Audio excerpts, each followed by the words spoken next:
Hello everyone, welcome to our channel aeronomics classes.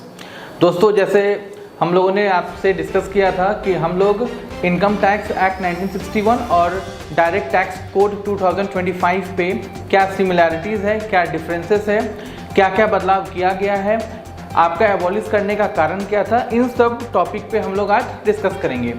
सबसे पहला बात, इनकम टैक्स एक्ट 1961 क्या बहुत ज़्यादा कॉम्प्लेक्स था? जी हाँ, बहुत ज़्यादा कॉम्प्लेक्स था, बिकॉज इसके अंदर में बहुत सारे प्रोविज़न, सब प्रोविज़न, सेक्शंस, सब सेक्शंस हुआ करते थे।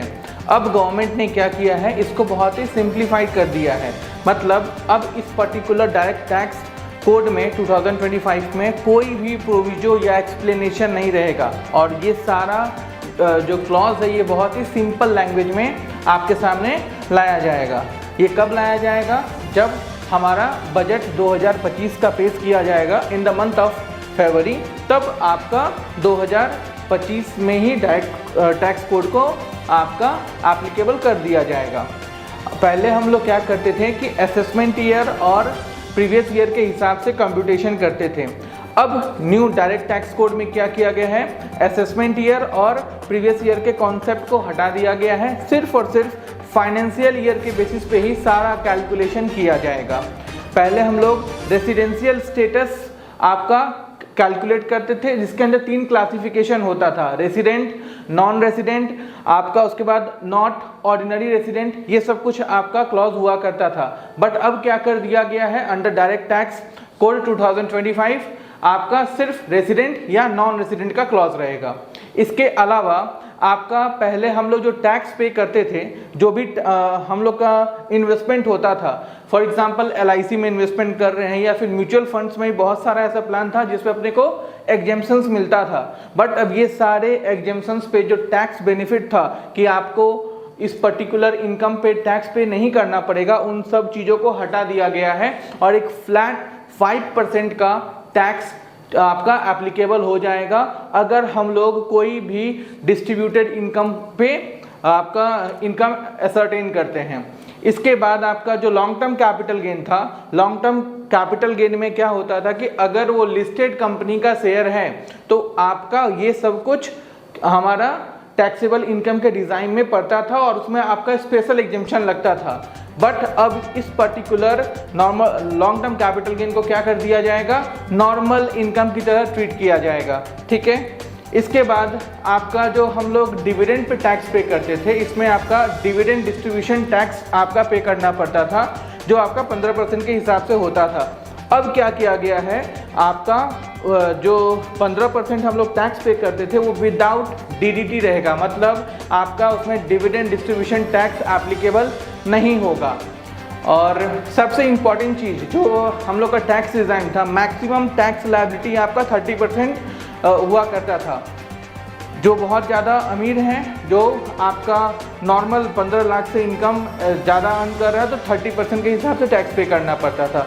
बट उसमें बहुत बड़ा बदलाव किया गया है। एक नया क्लॉज आया है, ultra rich. If someone having income more than 10 crore rupees, तो वो आपका अल्ट्रा रिच के आपका क्राइटेरिया में लाई करेंगे और उनको 35% का आपका टैक्स पे करना पड़ेगा, जो चीज़ पहले नहीं था।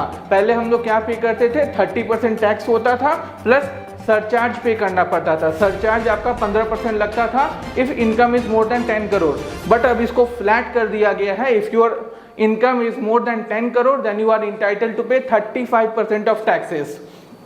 इसके बाद जो बहुत ही बच्चों के लिए, जो बच्चे पढ़ाई करते हैं प्रोफेशनल कोर्सेज में, CA, CS, CA में ऑप्ट करते हैं, तो पहले आपका टैक्स ऑडिट सिर्फ और सिर्फ चार्टर्ड अकाउंटेंट ही आपका कर सकते थे, एग्जीक्यूट कर सकते थे।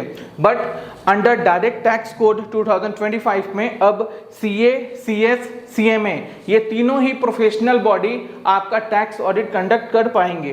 तो ये आपका हमारा बिल फॉर्म किया गया है, जो आपका प्रोबेबली 2 फरवरी 2025 में या फिर 1 फरवरी, जब भी हमारा बजट का डेट अनाउंस होगा, उस पर्टिकुलर दिन में ये चीज़ एप्लीकेबल हो जाएगा। तो आप इस पर्टिकुलर बिल को या इस पर्टिकुलर अपकमिंग एक्ट को सपोर्ट करो या ना करो, ये गवर्नमेंट ने सोच लिया है, तो इसको आपका लागू करके रहेगा। जैसे जीएसटी में बहुत जन इसके प्रोज में बोल रहे थे, बहुत जन कॉन्स में बोल रहे थे, बट गवर्नमेंट ने अब जीएसटी एप्लीकेबल कर दिया। अब इस पर्टिकुलर डायरेक्ट टैक्स कोड 2025 को भी ये आपका एप्लीकेबल कर देंगे फ्रॉम द बजट ऑफ 2025। दो आपका ऐसा नहीं है कि डायरेक्ट टैक्स कोड का जो बिल है वो अचानक से आया गया है।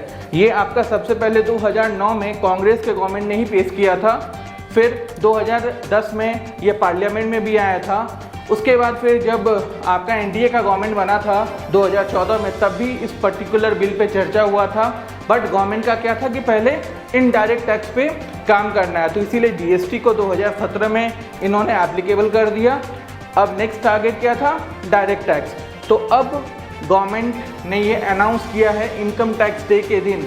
हमारी जो फाइनेंस मिनिस्टर है निर्मला सीतारमण जी ने, उन्होंने कहा है कि आपका बहुत ही बड़ा चेंजेस आने वाला है हमारा फाइनेंशियल रिजाइम में। तो ये आपका उसमें से एक चेंजेस है जो आपका हमारे बजट डे से एप्लीकेबल हो जाएगा फ्रॉम 2025।